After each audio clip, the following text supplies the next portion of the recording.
Yeah. Oh, yeah. I'll put me back. So I sent it to you. Yeah, I got it. I'm sending it to myself to be able to read it all out. Okay, I appreciate that. Yeah, sure. Got presents. Yeah, I'll pass it down for you. Add this to my collection of Narcan I already have. I have Narcan in both my purses. I got so much Narcan. It's a handy thing to keep. Yeah, it is, yeah. I already had to use like three already. Thank you, sir.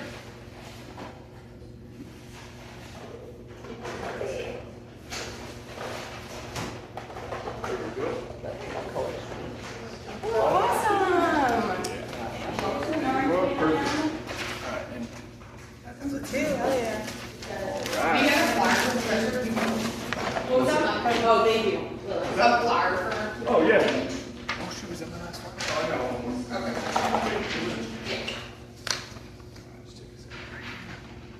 All right, so while she gets that set up, if you guys ever come across anybody who is overdosing on opiates, you just open these up and it's kind of like the nasal spray for, like you get allergies. Spray it twice in each nostril, wait 5 minutes, and then there's another dose in there as well.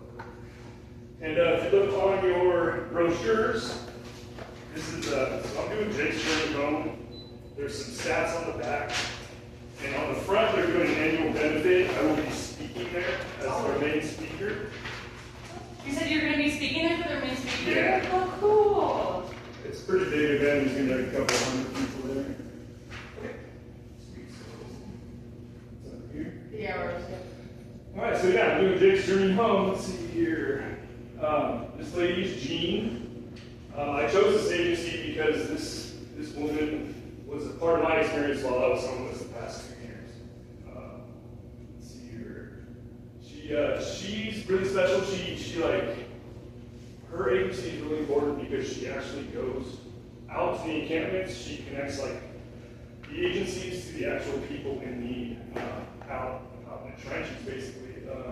So it was super cool to give back, and it was pretty surreal to be able to provide services that I once received for so long to the same exact people in the same community that I was homeless in. All the same people. It was a trip. And I already volunteered there on a regular basis, so it was a pretty easy decision. Let's see here. And this lady really means a lot to me. So all these pictures are from my volunteer experiences with her. She started the nonprofit after losing both of her sons to fentanyl overdoses after they struggled with homelessness themselves. Her mission statement is connect, respect, and assist. She's really big on treating homeless people, rehumanizing homeless people, treating them like humans and adults. She's really big on boots on the ground. And emphasizes developing deep relationships with the homeless in the community. And not just the homeless, but police officers, politicians. I know that if somebody's getting ready to go into a program, she'll connect with the police, and then the police will leave those people alone. Won't harass them. Because we were out in Folsom. Folsom's pretty anti-homeless, really anti-homeless. I had a pretty bad experience out there. I'd get cops would kick me in my sleep, and they're pretty nasty. So it's pretty cool that they have that relationship. So this cop met up with us. It's a part of the homeless outreach team or whatever. He actually had a couple of encounters with him myself. So yeah, this is just an awesome experience to be on the other side and helping out.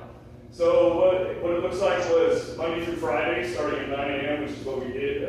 She basically sets out, goes down the back alleys, goes down the railroad tracks into the encampments, hands out food, Narcan, toiletries, first aid, gift cards. She gives out phones, free bicycles. It's really crazy. And then, provides cell phones so she can communicate and locate, and if you need a phone. If you have a phone out there, you really can't do much. I know I was trying to get in the program several times, and I I would like lose my phone, it would rain so much that I would get drenched, and it would break, and then like my wait period for rehab would come up, and then I would lose my spot in the communication tool. So it's really important. And she just acts as a liaison between social agencies. She's really connected with, she's got a lot of connections with the like providers of services, and she can just like get people in real quick, which is really important. A lot of people die in the wait periods as well to get in programs. It's really, it's not very fun. Okay, so this is us providing services. We have a non-disclosure agreement, obviously, to respect them. I actually know this lady, and we were able to hook her up with housing through Medi-Cal, Cal-Ames, I believe it was called. So in the span of a year and a half, she's reduced the homeless population from 96 to 32 individuals, which is pretty substantial for one woman. Yeah, so she's housed, she's either housed or running programs, gotten into mental health treatment, rehab, and programs and funding for 64 individuals. And many people don't think about the importance of the homeless population and their dignity treating them like human beings and allowing them to feel they are worth more than the circumstances. Speaking from personal experience, that was like the thing that stuck with me the most was she never judged you. She just basically met you where you were at and tried to get you help the best that she could. And I had to be part of that process. Awesome. So resources and gaps. This is one of the encampments. We hiked it down like a half-mile railroad tracks by the light rail at Folsom, and went along all these encampments. The gaps are long wait times to get the programs are obviously deadly. There's a severe lack of actually getting the resources directly to the people that need it. What I found is like the resources are there, they're just not able to get to the people who need it the most. So her goal is to one day have like an all-encompassing detox rehab and sober living environment all on one campus with guidance and support and accountability throughout the whole process. Kind of like like streamline the recovery process or the housing process.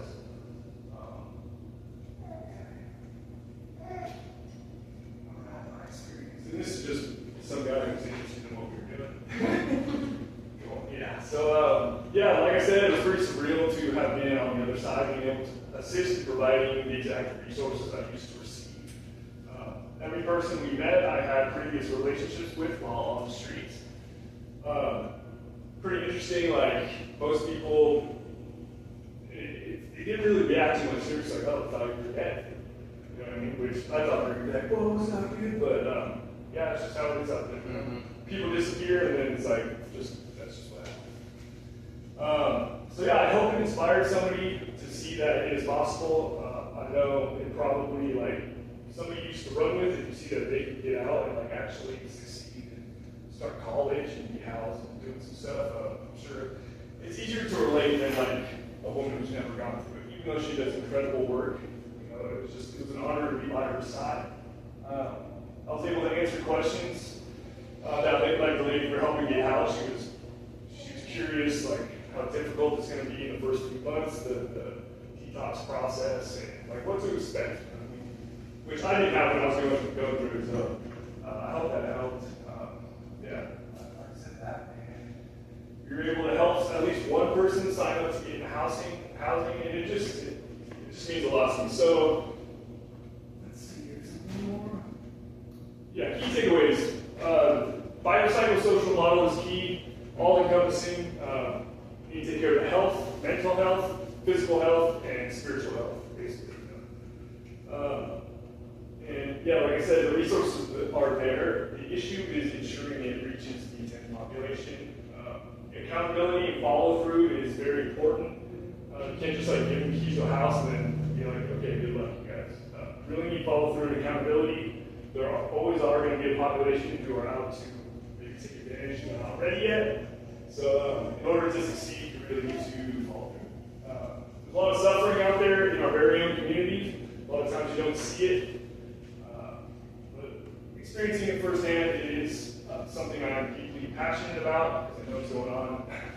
For the richest country on earth, it really is something I'm just passionate about because of the resources are there. And yeah, it's possible and it works. I'm living proof of that. And so today is actually my 9 months sober. 9 months ago. The conclusion is 9 months ago. That was me. Yep. Wow. Big difference. That's it.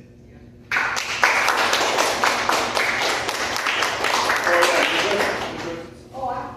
What's up? So is she by herself? Like it's like. I don't know. or There like are- There are some people who like will come in. There's nobody like permanent. She goes out every day, but there are people who come in from time to time and help her pass things out. She's got a huge like donation community. You know what I mean? Like these people involve in a lot of money, and we want to help the homeless population. Best way to do that is to get her housing and stuff. You know what I mean? So yeah, unfortunately, she is by herself. I would love to like get my degree and be able to like be her. She's got nobody really to pass it on to. I would love to like insert myself in there, and I think my experience can help her help other people. So, Yeah, it's not really a question, it's just a statement, especially when you said, I said this in my presentation too, the resources are there, but the outreach is lacking. Because when I was out there myself, the only reason why I was able to get help was because I had to do it. I found the willpower to do it, but not everybody is like fortunate enough to find the willpower. You know, when you get into a program, you see like the treatment's there, it's all there, but that's why the field I want to go into is the outreach. You know, if you actually get out there. I do some volunteer work here and once here and there. I try to do it for my work, my volunteer hours, but I couldn't get in. Once in a blue moon, I work with a buddy of mine. We do homeless outreach. We just tell them and all our experiences. We've been there, you know what we did to get better. We won't tell them this is what you need to do. Just tell them our experiences. You can't, tell someone what they're supposed to do. We just tell them what we did. But yeah, I like that. What you said. You're living proof. We are living proof. We can do it. So can you. And what would a difference to that picture? You were a kid. It makes me think, because I was just showing you my picture too, like a few days before I went to rehab, and it was bad. I was 100, I was 900. They weighed me my first day in rehab. I was 160 pounds now, but my first day in, I was 102 pounds. 102 pounds, yep. yeah, so I mean that's true. Dude. Like I used to pay police officers whenever I have an encounter, like for help. Most of the time, the response I would get is like, bro, I can't pull a program out of my back pocket. Yeah.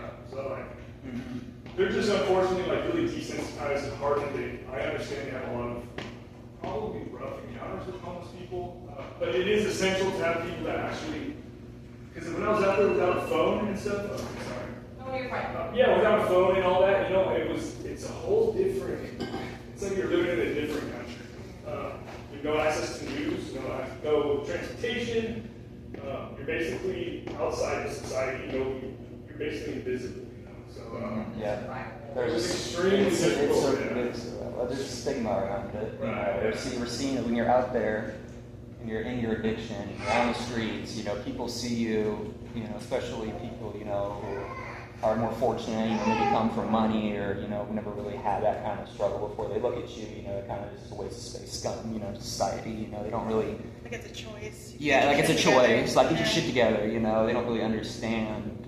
So there's a stigma around it. And it's also, societal influences too that have, worked us into thinking that, drug addicts are, a problem in society and, they need to be killed or thrown in jail. But Changing society's outlook is definitely very important. yeah.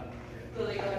Is there, this says tickets, does it cost to go to this thing? Yeah, so it's like a dinner, and then they have like a donation drive. Oh, do you know how much tickets are? I can find out. I was talking to her this morning. We talk almost on a daily basis. Is it kid friendly? Yeah. It's over at Folsom. It's probably going to be in the park or something. Let's see here. Oh, it's going to be in the community center. And then there's drink, music, auctions and stuff. It's going to be really cool. So my parents actually spoke last year, and at that time they did not know if I was alive or dead, so they were telling me their story. So this year I did.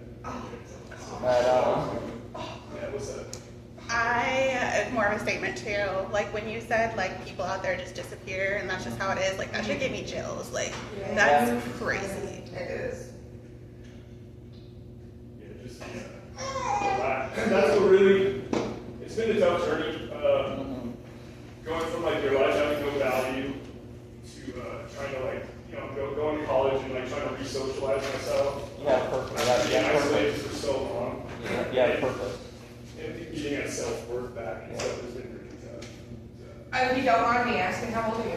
I'm 33. You look great, by the way. Yeah.